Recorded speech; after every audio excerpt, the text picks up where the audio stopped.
उद्देश्य को लेकर के ये प्रेस वार्ता रखी गई है। मैं संक्षेप में ही अपना विषय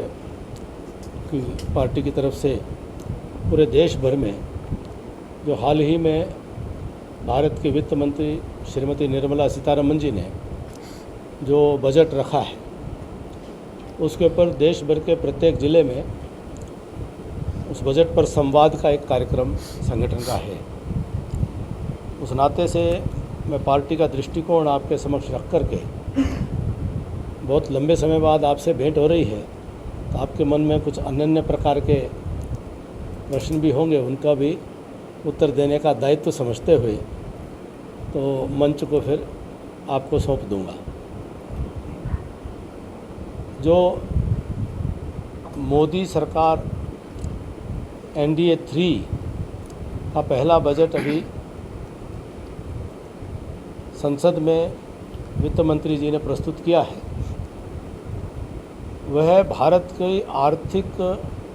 उन्नति और प्रगति के मार्ग को और तेजी उसमें लाने का काम करेगा। जो विकसित राष्ट्र का संकल्प 2047 तक भारत एक विकसित राष्ट्र की श्रेणी में खड़ा होकर के और आने वाली पीढ़ियों को इस संताप के साथ नहीं जीना पड़े कि वो कोई पिछड़े या विकासशील देश के नागरिक हैं, बल्कि वो गर्व से सीना उठा करके, सर उठा करके, सीना तान करके कह सकें कि वो भी दुनिया के एक विकसित देश का अंग हैं। यह संकल्प मोदी जी ने लिया है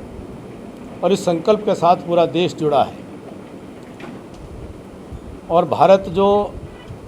आज दुनिया की 5वीं सबसे बड़ी आर्थिक शक्ति बनकर के उभरा है, वह संकल्प भी है कि आने वाले मात्र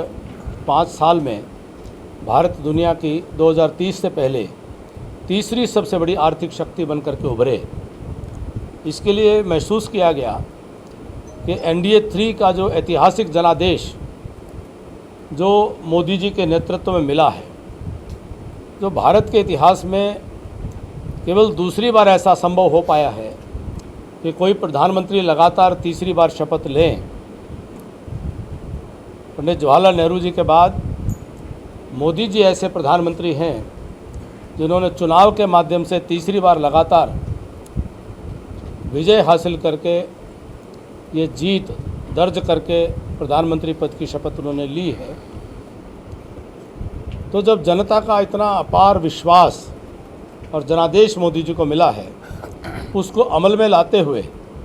ये बजट के माध्यम से जो योजनाएं सामने आ रही हैं, उसमें कुछ मुख्य बिंदु हैं जो आपके संज्ञान में मैं लाना चाहता हूं कि इस बजट में आपने महसूस किया होगा कि किसी प्रकार का कोई तुष्टीकरण का विषय नहीं है। इस बजट में जो आर्थिक उन्नति के मूल आधार, जो आधार संरचना है, इंफ्रास्ट्रक्चर डेवलपमेंट है, उसके अंदर अधिक से अधिक निवेश करने का प्रयास किया गया है। बहुत बड़ा निवेश इंफ्रास्ट्रक्चर डेवलपमेंट की दिशा में है। वहीं रोजगार सृजन एक सबसे बड़ा लक्ष्य बनकर के उभरा है। अनेकों योजनाएं बजट में, मैं यहाँ पर लंबी, क्योंकि बहुत बड़ा दस्तावेज है और मैं समझता हूँ कि